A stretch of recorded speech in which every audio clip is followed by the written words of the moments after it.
ఎప్పుడూ శాపం ఇవ్వటానికే ఉద్యుక్తుడినవుతాను పరమేశ్వర. దుర్వాస, నీ నామం శాపంతోనే సుశోభితమవుతుంది. శాపం ఎప్పుడివ్వాలంటే ఏ ప్రాణి అయినా విపరీతంగా వ్యవహరిస్తే లేదా సత్యాసత్యాల విచక్షణని మరచినప్పుడు. అయితే నా తపస్సు సఫలమైందా ప్రభు? మేము ప్రత్యక్షమయ్యామంటే అదే అర్థం. నీ ద్వారా స్థాపించబడిన దుర్వాసేశ్వర శివలింగం ఇక కామేశ్వర శివలింగం అనే నామంతో ప్రసిద్ధి చెందింది. ఏ వ్యక్తి అయినా కామకొండంలో స్నానం చేసి కామేశ్వరుని యొక్క ఆరాధన చేస్తే వారి కోరికలన్నీ అవశ్యం నెరవేరతాయి. తమరు నా తపస్సుకి ప్రతిఫలాన్ని ఇచ్చి నన్ను చరితార్థుణ్ణి చేశారు. నేను ధన్యుణ్ణయ్యాను.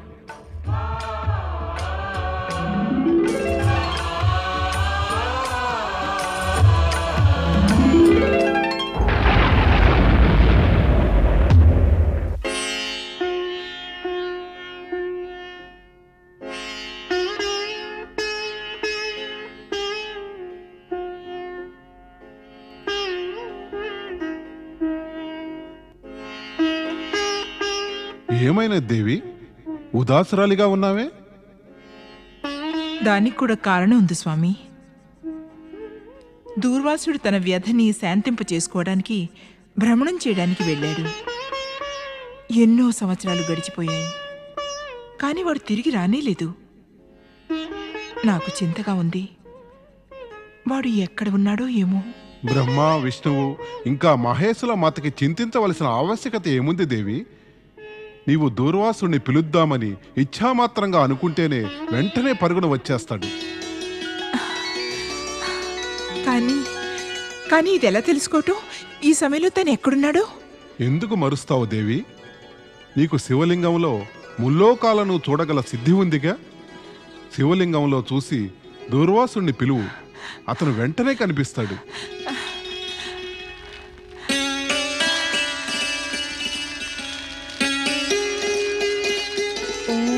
నమ శివాయ, ఓం నమ శివాయ.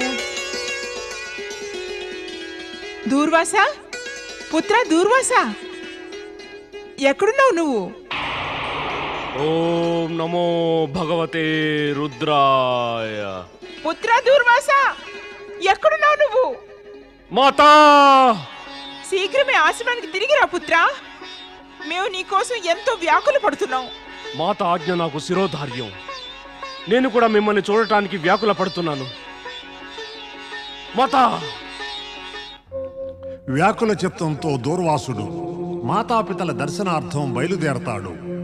దూర్వాసు ఋషి ఏ విధంగా మహేశ్వరుని దర్శనం పొంది తన జీవితాన్ని ధన్యం చేసుకున్నాడో అదే విధంగా బ్రహ్మదేవుణ్ణి ప్రసన్నం చేసుకునేందుకై విశ్వామిత్ర మహర్షి కూడా కఠోర తపస్సు చేస్తూ ఉంటాడు.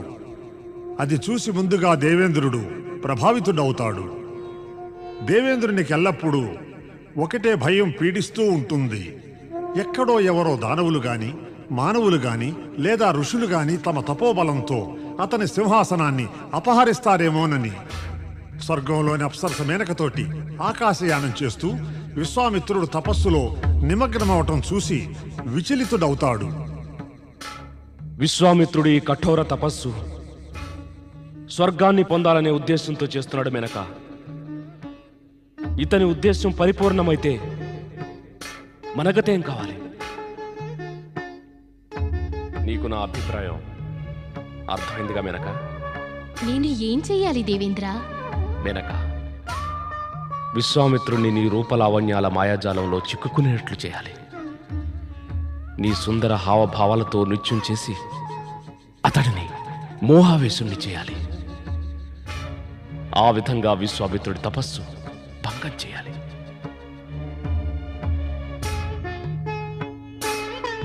నిశ్చింతగా ఉండండి దేవేంద్ర. నన్ను అతని సముఖాన అతి సమీపంగా చూసి విశ్వామిత్రుడు అధిక సమయం తపస్సు చెయ్యలేడు. నారాయణ నారాయణ.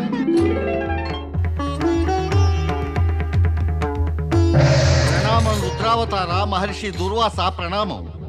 తమరి కఠోర తపస్సుకు శతకోటి వందనాలు. తమరి నిష్ఠాభక్తులకు అనేక ప్రణామాలు. మేము తమరి ప్రణామం స్వీకరించాం. ఇక మమ్ము వెళ్ళనీయండి. మమ్ము మా మాత పిలిచారు. అవశ్యం అవశ్యం. మాత పిలుపు విన్నాక తాను చేస్తున్న పనులన్నీ ఆపివేసి పుత్రుడు వెళ్ళవలసినదే. కాని మహర్షి, తమరికి తమరి మాతకి మధ్య అడ్డుగా నిలవటం నాకు ఇష్టం లేదు. మహర్షి, నా మాట వినండి మహర్షి. ఇంతకీ తమరి బాధ ఏమిటి? కేవలం ఆ దేవేంద్రుని కుతంత్రాన్ని గురించి సూచించటమే. ఈ ఉద్దేశంతోటే నేను ఇక్కడికి వచ్చాను. కుతంత్రమా? ఎలాంటి కుతంత్రం? ఏ ఇంద్రుడు తమ మాతతోనూ తమతోనూ దుర్మార్గంగా వ్యవహరించాడో అదే ఇంద్రుని విషయమై, అతని కుతంత్రాల విషయమై తమరికి సూచననివ్వడం నేను నా కర్తవ్యం అనుకున్నాను. కానీ ఇంద్రుడు ఎవరిపై కుతంత్రాలు పన్నాడు?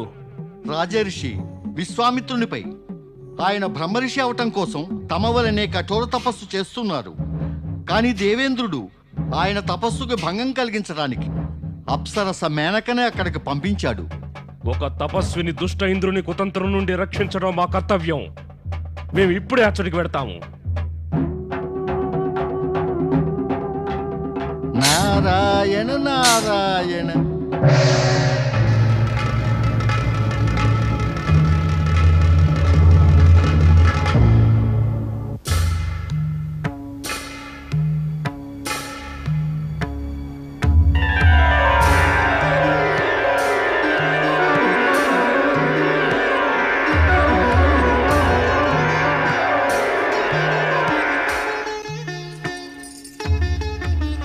ఆగక్కడే ఓ స్వర్గ సుందరి, ఆగిపో. కుతంత్రాలు పన్నే ఇంద్రుని కుతంత్రాన్ని మేము ఎప్పటికీ సఫలం కానివ్వం. అప్సరస మేరక ఒక తపస్సుని భంగపరచడం అది మహాపాపం. ఋషివర్య, ప్రప్రథమంగా నా ప్రణామాలు స్వీకరించండి. అటు పిమ్మట నేను తమర్ని వేడుకుంటాను. తమరు కోపగించకండి. కోపగించుకోవద్దా? ఎందుకు కోపగించవద్దు? నీవు అకారణంగా మహాపాపం చేస్తే మేము సకారణంగా క్రోధం తెచ్చుకోవద్దా? ఎందుకు రాదు క్రోధం? ఋషివర్య, శాంతించండి. మేనక, ఈ దివ్య ప్రశాంత వాతావరణాన్ని నువ్వు అశాంతి పాలు చేయవచ్చావు. నన్ను శాంతించమంటున్నావా? ఋషివర్య, నేను ఇష్టపడి ఇక్కడికి రాలేదు, పంపబడ్డాను. నేను నా స్వామి దేవేంద్రుని ఆదేశాన్ని పాటిస్తున్నానంతే. అనర్థకారకమైంది అతని ఆదేశం.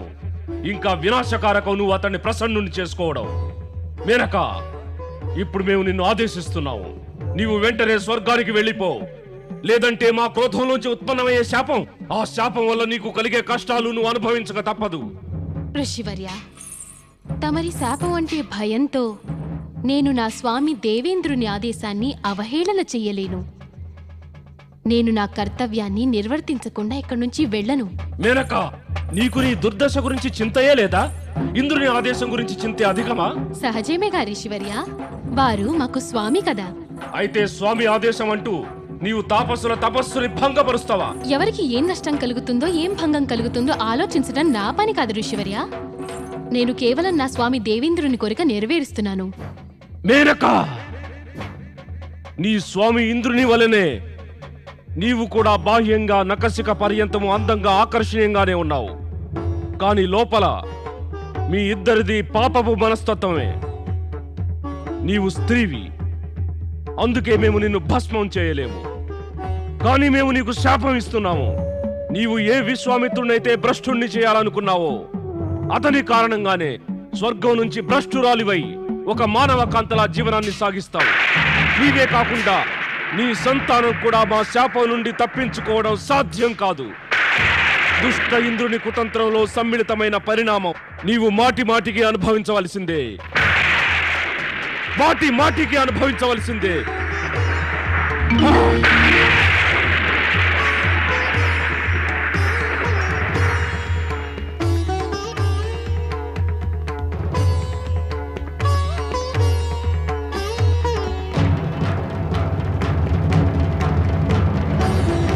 ముక్కోపి అయిన దూర్వాసునిచే శపించబడిన తరువాత కూడా దేవేంద్రుడి ద్వారా పంపబడిన మేనక విశ్వామిత్రుని తపస్సును భంగం చేయాలనే తన పట్టుని విడువలేదు. ఎందుకంటే మేనకకి దేవేంద్రుని ఆజ్ఞను అవహేళన చేయటం అసంభవమైన పని. మేనకకి దూర్వాసుని శాపబాధ కన్నా ఎక్కువగా ఇంద్రుని ఆజ్ఞ, తన కర్తవ్య పాలన ఎంతో విలువైనవి. అందువల్ల ఆమె విశ్వామిత్రుని తపస్సు భంగం చేయటమే తన లక్ష్యమని భావించి ముందుకు సాగింది. కుతంత్రాలు పన్నే ఇంద్రుని కుతంత్రాన్ని మేము ఎప్పటికీ సఫలం కానివ్వం. అప్సరస మేనక, ఒక తపస్సుని భంగపరచటం అది మహాపాపం. ఋషివర్య, ప్రప్రథమంగా నా ప్రణామాలు స్వీకరించండి. అటు పిమ్మట నేను తమర్ని వేడుకుంటాను. తమరు కోపగించకండి. కోపగించుకోవద్దా? ఎందుకు కోపగించవద్దు? నీవు అకారణంగా మహాపాపం చేస్తే మేము సకారణంగా క్రోధం తెచ్చుకోవద్దా? ఎందుకు రాదు క్రోధం? ఋషివర్య, శాంతించండి. మేనక, ఈ దివ్య ప్రశాంత వాతావరణాన్ని నువ్వు అశాంతి పాలు చేయవచ్చావు. నన్ను శాంతించమంటున్నావా? ఋషివర్య, నేను ఇష్టపడి ఇక్కడికి రాలేదు, పంపబడ్డాను. నేను నా స్వామి దేవేంద్రుని ఆదేశాన్ని పాటిస్తున్నానంతే. అనర్థకారకమైంది అతని ఆదేశం, ఇంకా వినాశకారకం నువ్వు అతన్ని ప్రసన్నుని చేసుకోవడం. మేనక, ఇప్పుడు మేము నిన్ను ఆదేశిస్తున్నావు. నీవు వెంటనే స్వర్గానికి వెళ్ళిపో. లేదంటే మా క్రోధంలోంచి ఉత్పన్నమయ్యే శాపం, ఆ శాపం వల్ల నీకు కలిగే కష్టాలు నువ్వు అనుభవించక తప్పదు. ఋషివర్య, తమరి శాపం అంటే భయంతో నేను నా స్వామి దేవేంద్రుని ఆదేశాన్ని అవహేళన చెయ్యలేను. నేను నా కర్తవ్యాన్ని నిర్వర్తించకుండా ఇక్కడి నుంచి వెళ్ళను. మేనక, నీకు నీ దుర్దశ గురించి చింతయే లేదా? ఇంద్రుని ఆదేశం గురించి చింతే అధికమా? సహజమేగా ఋషివర్య, వారు మాకు స్వామి కదా. అయితే స్వామి ఆదేశం అంటూ నీవు తాపస్సుల తపస్సుని భంగపరుస్తావా? ఎవరికి ఏం నష్టం కలుగుతుందో, ఏం భంగం కలుగుతుందో ఆలోచించడం నా పని కాదు ఋషివర్య. నేను కేవలం నా స్వామి దేవేంద్రుని కోరిక నెరవేరుస్తున్నాను. మేనక, నీ స్వామి ఇంద్రుని వలనే నీవు కూడా బాహ్యంగా నకసిక పర్యంతము అందంగా ఆకర్షణీయంగానే ఉన్నావు. కానీ లోపల మీ ఇద్దరిది పాపపు మనస్తత్వమే. నీవు స్త్రీవి, అందుకే మేము నిన్ను భస్మం చేయలేము. కానీ మేము నీకు శాపం ఇస్తున్నాము. నీవు ఏ విశ్వామిత్రునైతే భ్రష్టుణ్ణి చేయాలనుకున్నావో అతని కారణంగానే స్వర్గం నుంచి భ్రష్టురాలివై ఒక మానవ కాంతలా జీవనాన్ని సాగిస్తావు. నీవే కాకుండా నీ సంతానం కూడా మా శాపం నుండి తప్పించుకోవడం సాధ్యం కాదు. దుష్ట ఇంద్రుని కుతంత్రంలో సమ్మిళితమైన పరిణామం నీవు మాటి మాటికి అనుభవించవలసిందే. మాటి మాటికి అనుభవించవలసిందే.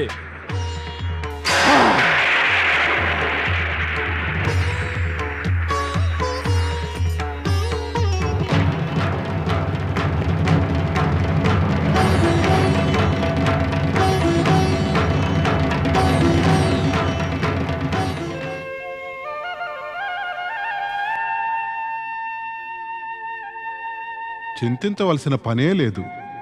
నీవు నీ పుత్రుని ఆహ్వానించావు కదా, అతను ఏ సమయంలోనైనా ఇక్కడికి వచ్చేస్తాడు. స్వామి, నా చింతల్లా దూర్వాసుడు ఇక్కడికి చేరుకోవడం గురించి కాదు. నా ఆలోచన ఏమంటే, మార్గమధ్యంలో ఏదైనా అనుచిత సంఘటన వల్ల అతని స్వాభావిక క్రోధం జాగృతం అవుతుందేమో అని. నాకెప్పుడు అతని క్రోధం గురించే భయంగా ఉంటుంది.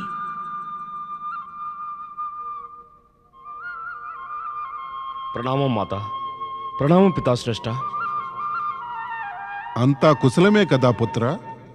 ఎవరికైతే మాతాపితరుల ఆశీర్వాదం ఉంటుందో అమంగళం వారి దగ్గరికి ఎన్నడూ రాలేదు పితాశ్రేష్ట. ఉత్తమము. ఒక మాట చెప్పు, తిరిగి వస్తున్నప్పుడు మార్గంలో ఎక్కడా క్రోధం చూపాల్సిన అవసరం ఏమీ కలగలేదు కదా? మీ పితరులు తెలుసుకోవాలనుకుంటున్నారు దూర్వాస. మార్గంలో నువ్వు ఎవరికీ శాపం ఇవ్వలేదు కదా? మాతా, తమరికి సత్యం చాలా బాగా తెలుసు కదా. అన్యాయము, అవినీతి, అనుచిత కార్యాలు నేను ఎప్పటికీ సహించలేను అని. ఏదైనా అనుచితం జరిగితే నా లోపల అగ్నిగుండాలు రగులుకుంటాయి. మాత, ఆ దుష్ట ఇంద్రుడు రాజర్షి విశ్వామిత్రుని తపస్సు భంగపరచడానికి మేనకను అక్కడికి పంపాడు. అది చూసి నా క్రోధాగ్ని ప్రజ్వలితమైనది. నాలో జ్వాలలు రేగటం మొదలైంది మాత. ఇక అటువంటి స్థితిలో నేను మాట్లాడక ఎలా ఉండగలను? అందుకే నేను మేనకకి శాపాన్ని ఇచ్చాను. ఇంద్రుని దుర్మార్గాలు ఎప్పటికీ సమాప్తం కావు. ఎవరైనా న్యాయప్రియులు, నీతిప్రియులైన వారు ఇంద్రుని దుర్మార్గాలు, అనుచిత కార్యాలను చూసి కూడా మౌనంగా ఎలా ఉండగలరు?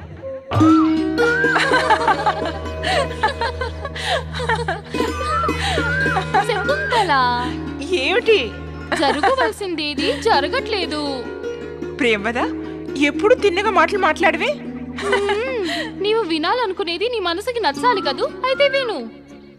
ఈ పృథ్వీలోకంలో నీ మనసుకి నచ్చినా నీకు తగిన సుయోగ్య వరుడు దొరకటం అత్యంత కఠినం. ప్రియంవద, నేను నీకు ఇప్పుడు చెప్పాను నా కోసం సుయోగ్య వరుణ్ణి వెతకమని? నీవెందుకు చెబుతావు? ఒకవేళ చెప్పినా నీ శ్రీముఖంతో చెబుతావా? హావభావాలతోటి చెప్తావు కదా, ఇంకా చెప్పడమేంటి? నువ్వు చెబుతూనే ఉన్నావు. చెప్పు, సిగ్గులేదా నీకు? ఓయ్ ఓయ్ ఓయ్ ఓయ్ ఓయ్. ఓ నా సిగ్గుల పూబంతి, సిగ్గుపడుతున్నావా? కానీ నీ మనోభావాలని నీ సఖితో చెప్పడానికి సంకోచించుకు. ప్రియంవద, ఏమైంది ఈ రోజు నీకు? నాకేమవుతుంది? అయితే నీకే అవుతుంది. ప్రేమ లేదా వివాహము లేదా రెండూను.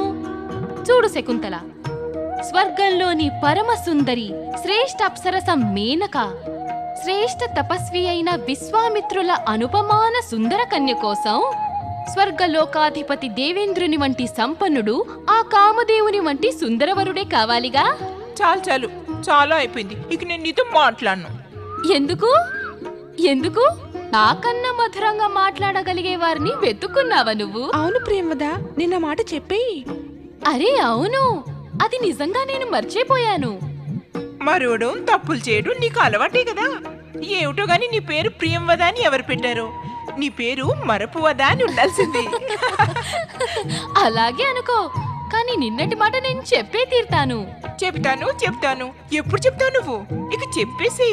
అమ్మో అమ్మో, ఎంత తొందర! సరే, ఇక విను శకుంతల. నిన్న తీర్థయాత్రకి వెళ్లే ముందు మహర్షి కణ్వులు గౌతమి మాతతో అంటున్నారు, మా ప్రియమైన గారాల పట్టి ఇప్పుడు వివాహయోగ్యురాలైంది అని.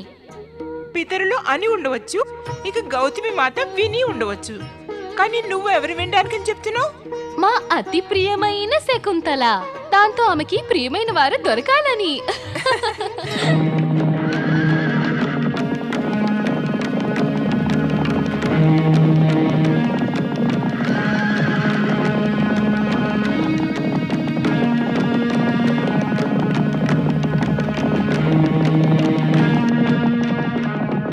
సారథి, మేము అలసిపోయాం.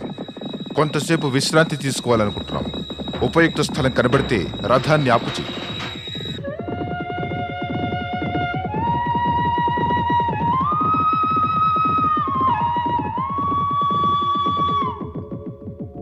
మహారాజా, అటు చూడండి, ఎదురుగా ఆశ్రమం కనబడుతోంది.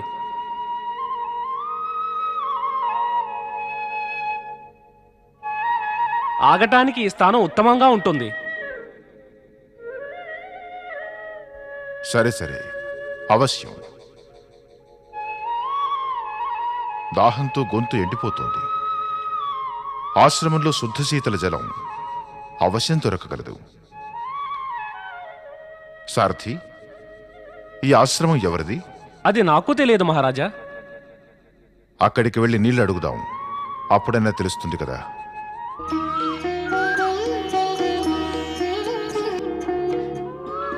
శకుంత్, శకుంత్.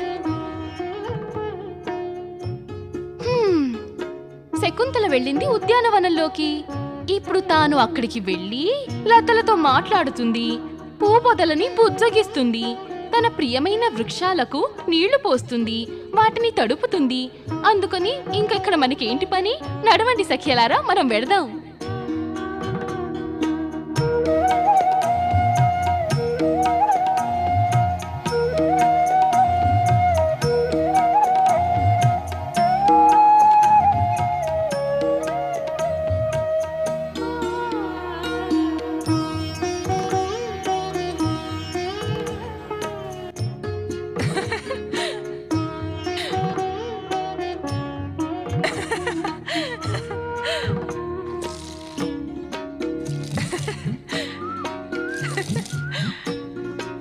సుందరి,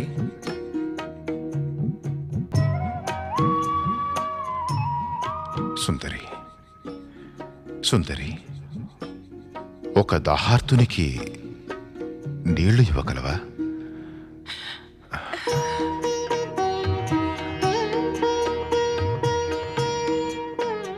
ఇదేం ఆశ్రమం సుందరి?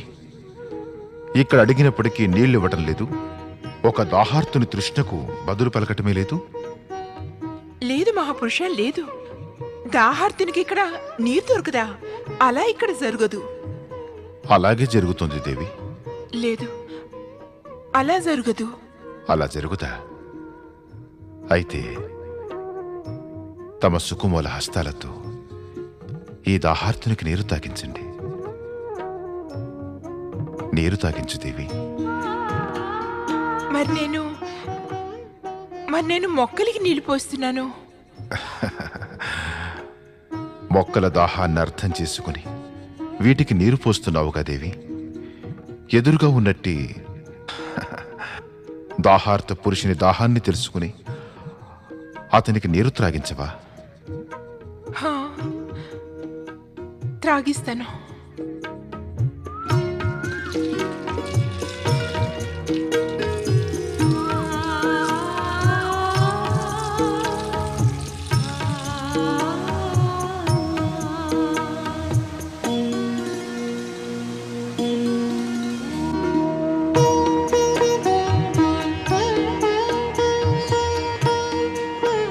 శకుంతల, ఇది నిజంగా నా అదృష్టంగా భావిస్తున్నాను. రథం మీద కాక దాహం అనే రథం మీద తీసుకొచ్చి నన్ను ఇక్కడ వదిలిపెట్టి నిన్ను నన్ను కలిపింది. నిన్ను పొంది నేను ఏమేం పొందానో తెలుసా? నిజంగా జీవితంలో అది దొరకడం నాకు అసంభవమే. నా స్థితి ఏమిటంటే నేను నీవు లేక ఒక్క క్షణమైనా జీవించి ఉండలేను. ఇప్పుడు మనం వెంటనే వివాహం చేసేసుకుందాం. పితరులు కన్వఋషి ఆజ్ఞ లేకుండా నేనేమీ చేయనే లేను మహారాజా. కానీ వారు తీర్థయాత్రలకు వెళ్ళారు కదా, ఎప్పుడు వస్తారో తెలీదు. అప్పటి వరకు నీవు లేకుండా జీవించి ఉండలేను. పోనీ మనం శాస్త్ర నియమాలు అనుసరిద్దాం. శాస్త్ర నియమాల అవి ఏమిటి? శాస్త్రాల్లో వివరించబడింది. ప్రేమలో పడిన నర నారీమణులకు నియమాల హద్దుల్లో ఉండటం అసంభవమైతే వెంటనే గంధర్వ వివాహం చేసుకోవాలి అని. గంధర్వ వివాహమా? అవును శకుంతల, గంధర్వ వివాహం. ఇది శాస్త్రాలు ధర్మము ఒప్పుకున్నది. నీ పోషక పితృడు కన్వఋషి దీనిని అవశ్యం ఒప్పుకుంటారు. విశ్వసించు నా మాటలని. తమరి ఇష్ట ప్రకారమే. శకుంతల,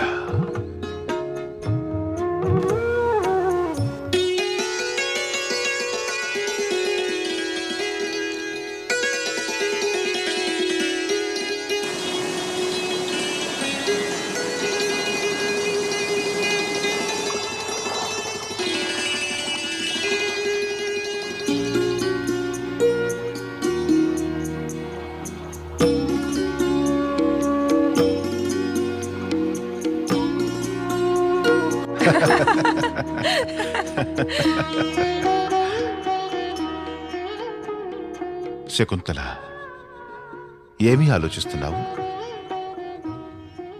ఏదో చింతనలో ఉన్నట్టున్నావు. అదే పితరులు తీర్థయాత్ర నుండి వచ్చాక అప్పుడు. శకుంతల,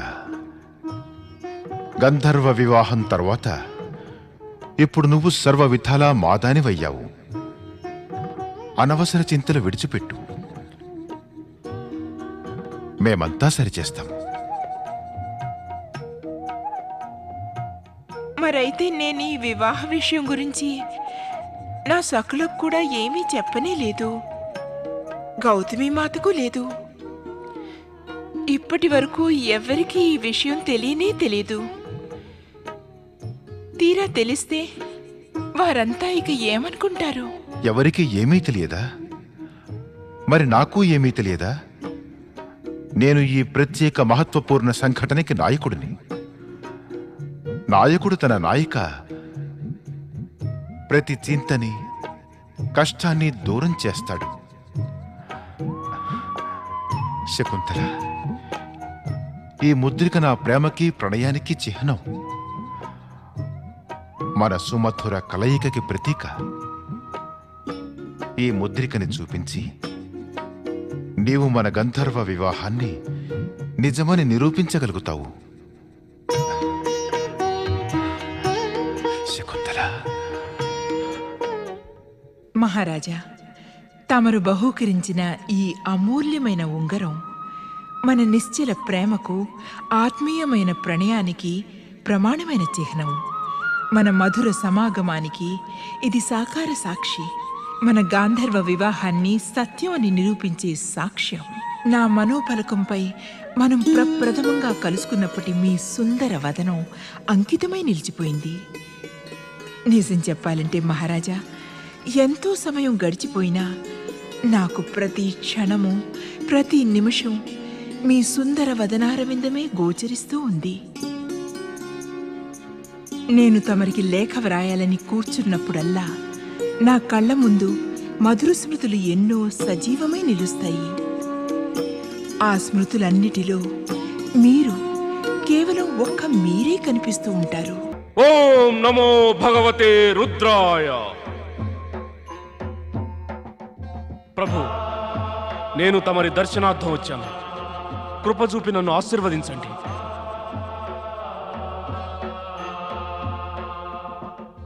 ఏమైంది ప్రభు? నా వల్ల ఏదైనా అనుచిత కార్యం జరిగిందా? తమరికి నాపై కోపమా? దుర్వాస, నువ్వు మాటిమాటికి మరుస్తావు. నీవు రుద్రావతారుడు అని మా అంశ కలవాడవు. మరైనా కూడా అకారణ కోపంతో మమ్మల్ని చకితుల్ని చేస్తావు. నీవు నీ క్రోధాన్ని నియంత్రణలో ఉంచుకో. క్షమించండి ప్రభు, క్షమించండి. కానీ నేను అకారణంగా కోపం తెచ్చుకోను ప్రభు. అవినీతి, అన్యాయం, అనాచారం, అనుచిత కృత్యాలను నేను సహించలేను ప్రభు. అలాంటప్పుడే నేను ఈ నేను నుండి పైకి రా దుర్వాస. ఎవరైనా నేననే అహంకారం నుంచి బయటపడకపోతే ఈ నేనే వారిని నీచస్థానానికి లాగి నరకంలో పడవేస్తుంది. కానీ ప్రభు, ఇక మాకు ఇది కూడా తెలియదు, నీవు న్యాయపక్షపాతివని. కానీ మానవ నైజము, దౌర్బల్యం వలన నీ ఇదే న్యాయప్రయత్వం వ్యవస్థ అన్య ప్రాణులకు దుఃఖకారకము కూడా అవ్వవచ్చును. మరి ఋషి కర్తవ్యం దుఃఖాన్ని కాకుండా సుఖాన్ని కలిగించడమే. నేను తమరి మాటలను, ఉపదేశాలను అనుసరించే నడుస్తాను ప్రభు. కాదు, నీవు మాకు వాగ్దానమి. ఒకవేళ క్రోధావేశం వల్ల నీ వలన ఏదైనా తప్పు జరిగితే నీవు దానికి ఉపశమనం కూడా వెంటనే చేస్తావని. అవశ్యం చేస్తాను పరమేశ్వర, అవశ్యం చేస్తాను. నేను మాటిస్తున్నాను.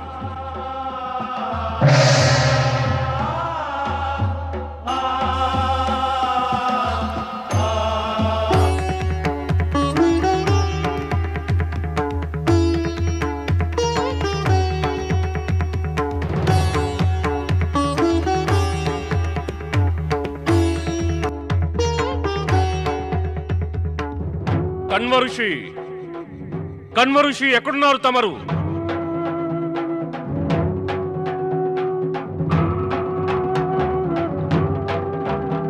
తమరు ఎక్కడున్నారు కన్వఋషి? ఎక్కడున్నారు తమరు?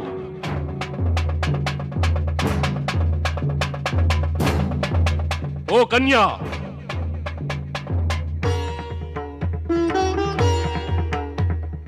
ఓ ఆశ్రమ కన్యా, మేము అడుగుతున్నది నిన్నే.